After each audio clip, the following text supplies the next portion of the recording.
football teams in college football, D1 college football. I mean, obviously it's a touchdown because you got to do something, right? But at the same time, the National Coalition of Minority Football Coaches. With any of these sort of, people of color affinity groups, it's like, yeah, we can be on the outside and get together and talk about the problems and even maybe come to a common ground of solutions. But at the end of the day, like, we're not the institution and there's only so much that we can do. So it's like they can issue statements, they can network, they can help each other out. Like, all those things are going to be meaningful and important. But at the same time, I don't know. I guess I'm just kind of jaded on the whole issue. Like, how much can we really expect from them, I guess you could say. So you're calling it a touchdown? I mean, I still think it's a touchdown because, like he said, he's 50 years old, still just as hard to break in. Like, at least he's doing something about it. He's trying to make it better for people behind him. But am I optimistic in terms of, is it going to make those numbers better?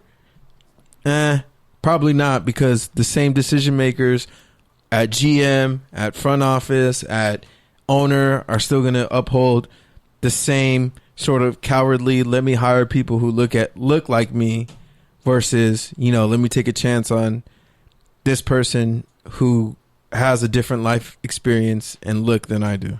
Okay. Keep that in mind. This is their board of directors. There's Ozzie Newsome, Nick Saban, Bill Polian, Mike Tomlin, Doug Williams, Oliver Buddy Pugh, South Carolina State head coach, Willie Jeffries, the first black head coach in D1 football at Wichita State, Chris Greer, the Miami Dolphins GM, Debbie Yao, a retired basketball coach and pioneering college administrator, Rick Smith, the former Houston Texans GM, who had to step down because his wife had cancer, and Desiree Reed Francois. That's the whole board. Does that change your mind? And your point? Does that change your mind? No, not really at all, because like I said, it's still like it's people who aren't the problem just talking amongst each other.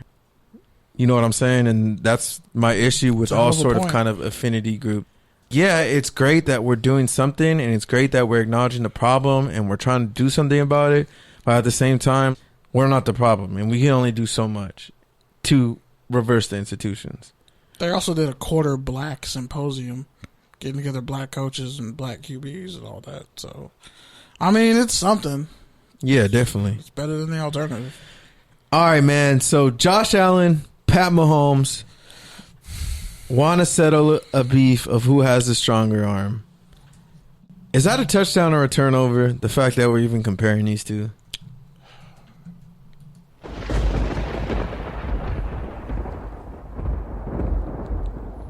It's definitely a turnover. Because Mahomes is going to throw touchdowns. Allen probably going to throw a pick. Like, he's so inaccurate, he would manage to throw an interception against air. You're not wrong. Like, he's so inaccurate. And a quarterback isn't accurate when all their passes are the same. Their touch on the ball is the same. We had a quarterback in high school who used to throw super hard on like slant routes and hitch routes.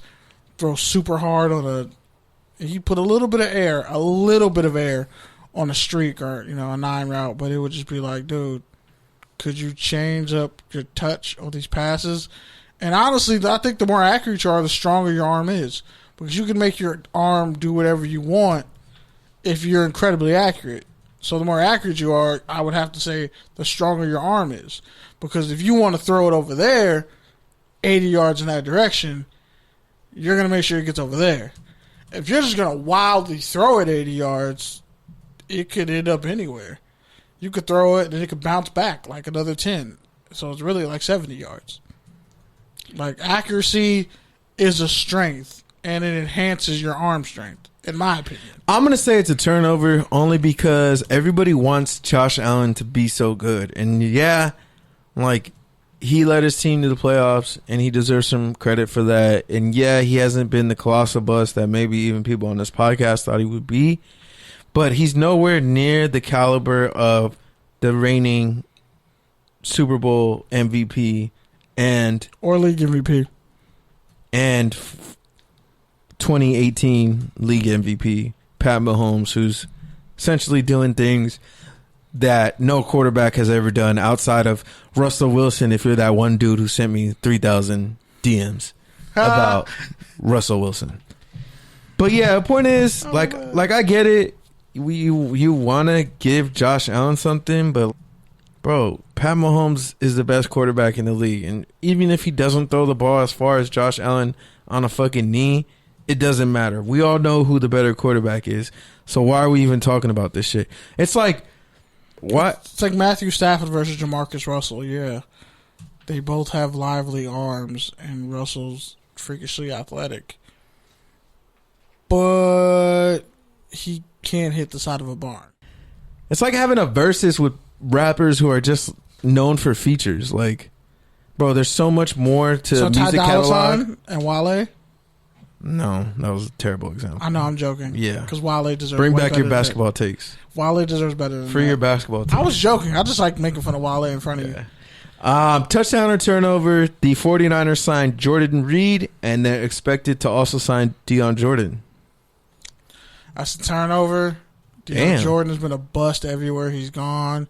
He wasn't even really all that great at Oregon. He had 3 sacks last year in like 6 games with the Raiders, bro, and they have no pass rush. Imagine what he's going to do with the 49ers. That's definitely a touchdown. Definitely a touchdown. Well, what? Are you done? Sorry. There's crickets. You can play the crickets, and there's a sleep sound. You can play that too, but go ahead. That's just sleep apnea. That's what you just did. Like, you really tried to big up Deion Jordan. Are you proud of yourself for that? I mean, do you feel good about that? He's not going to be an every down player there. He's going to be a spot third down pass rusher on a team and give you 3 sacks. As long as he doesn't chop off sides like D Ford, you won. But D Ford gives you 10 sacks a year. Deion Jordan did 3 sacks in like 6 games, bro, and like limited playing time on a sorry ass D line. So what is that? So he's padding stats.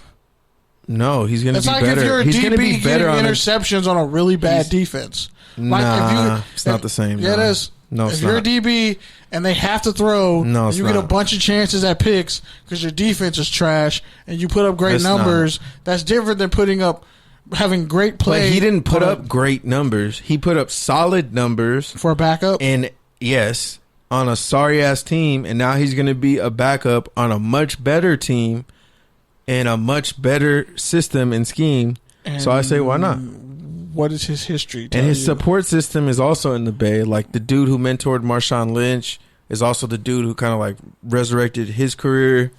Yep. He's in the Bay Area, so but he's going to be still supported and sober and stuff like that. I'm not high on it, and also Jordan Reed has had way too many concussions. I feel that last one. And I'm worried about him, like as a human being. Speaking of which, it's reported Ziggy Ansah, another dude who had a down year last year with the Seattle Seahawks, he's been getting quite a little bit of interest on the market now as we get closer to the season. They're saying he's fully healthy. He's ready to go for the first time in like 3 years. So you got to take your attention on that. Is that a touchdown or turnover that Ziggy Ansah is getting a lot of interest? Honestly, it's more of a touchdown for all pass rushers who have been injured or kind of declined, because he was like one of the best pass rushers in the league at one point. Yeah. And he just totally fell off. But Detroit kills careers. Shout out to Mark Bland. He called it out. Detroit kills your career. And the shoulder injuries didn't help. It seems like he was wearing a brace like for 3 years straight. So to see him finally healthy, and you kind of need your shoulder if you're going to rush the passer. And again, connected, Seahawks are also looking at Clay Matthews and Everson Griffin, former USC alumni. Whoa. Hold on. I just saw this man from across the room. By the way, that is a fantastic T-Rex shirt. Love that shirt. The hat, it's your prerogative. I don't really hate the Bears. I wore this for you today. But Clay Matthews is a solid pickup at this point in his career. That's a touchdown. Everson Griffin's better than him. 9.5. Yeah, Everson Griffin is for a discount way better than he had like 9.5 sacks for the Rams. You could have had 4.5 sacks with the Rams. Easy, because I'm actually kind of nice on the 3-4 defense. But that goes without saying. if he didn't break his jaw, he would have had over 10 sacks. So he can still play. Everson Griffin can too. He got robbed. Had 8 Can we sacks. be honest? Like, there's like a 3-year span where he got robbed of like 15 sacks. Clay Matthews was getting robbed of sacks. And he was playing inside. And he was playing inside linebacker and still almost getting 10 sacks. So you can't hate on him. He's good. Everson Griffin is still pretty good. I would actually prefer getting those two for the cheap because it solidifies your linebacking core. You just need a veteran defense up front, guys who can do the job. That's it. Because you already got Jamal Adams back there, and those corners are nice. Hollywood Brown put on 23 pounds. He's up from 180 for the Ravens. He was a Rookie of the Year candidate for pretty much like the first solid half of the season. 157 pounds. So is that a touchdown or a turnover? That's a touchdown. He was 157 pounds as a rookie. Played on a broken foot and a messed up shoulder. He was hurt throughout the draft process too, which is what made him slide. He was hurt the whole time he played. That's crazy. And still easily probably around like a 4.2. So, and a smallish receiver but tough. So good for him. That's a touchdown. 157 is super light. Yeah, that's to 180, like nothing, bro. And he retains that speed. It's scary. And his foot's healed too. Ray Lewis's sons transferred to Kentucky as walk-ons and graduate transfers. Touchdown or turnover? For them, that has to be a touchdown because it's pretty much their last stop. Are they any good? Are either of them any good? I mean, if you're good enough to get a D1 scholarship, you're good enough. But one had some problems. One was supposed to go to the U. One was supposed to go to Kansas State. I mean, when you get one with FAU, there's a whole train wreck of where they were, and they just didn't produce. One of them was a freshman receiver at Utah State, had like 40 catches for like 40 What's up yards. with great players' sons just not being flaming great? Out terribly? Yeah. I'm still waiting for Jerry Rice's son to pop off. Wow, that's disrespectful. He was what do you think about Randy Moss's son?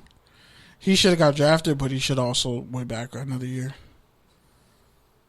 I mean, I'm surprised he didn't get drafted, but that foot injury killed his stock. Last one. Jack Del Rio says his views on players opting out wouldn't sit well in the NFL. Touchdown or a turnover? Hey, here's a turnover because he's used to turnovers in his career because he's only getting fired. It's definitely a turnover because he's still a DC and he needs a change. Good point. Hello, caller. What's your name and where are you calling from? Hey, this is Kent from West Coast CFB, calling from the Seattle area. What's up, Ken? How you doing? Doing good. Yeah, so talk to you about some football. So for those of you who don't know, Ken runs the westcoastcfb.com website, which focuses on Pac-12 and Mountain West football. And there's another conference, right? I'm sorry for slipping my mind. Oh, yeah, Big Sky also. Big Sky. They actually just canceled their season today. Yeah, so we're happy to have him on, and we just wanted to start with everything that's been going on with the Pac-12 football, the note in the Players Tribune, all that. What were your first thoughts when you first saw that come across, your phone or laptop or however you came across it? What was your first thoughts? Yeah, definitely a bombshell piece of news. It's one thing that you're just like, well, what's this going to mean? So you start reading through it. I think that overall it's a great list of demands they're asking for. I think that the players kind of needed to feel more valued and get more value, especially with COVID going on and they're kind of risking their health to play football. I think that their demands are good. I think that's going to be difficult to get some of the top end apps, like the 50% share of revenue. That's the big one. I don't think it's ever going to happen to that degree. I think you got to put you got to bargain and, put your chips all in. So, start from a high point and go from there. And what would you say, at least, because, some of these athletes, they put their name on that letter. Like, they made themselves marked men. And we kind of saw what happened at Washington State. Do you feel like that's going to be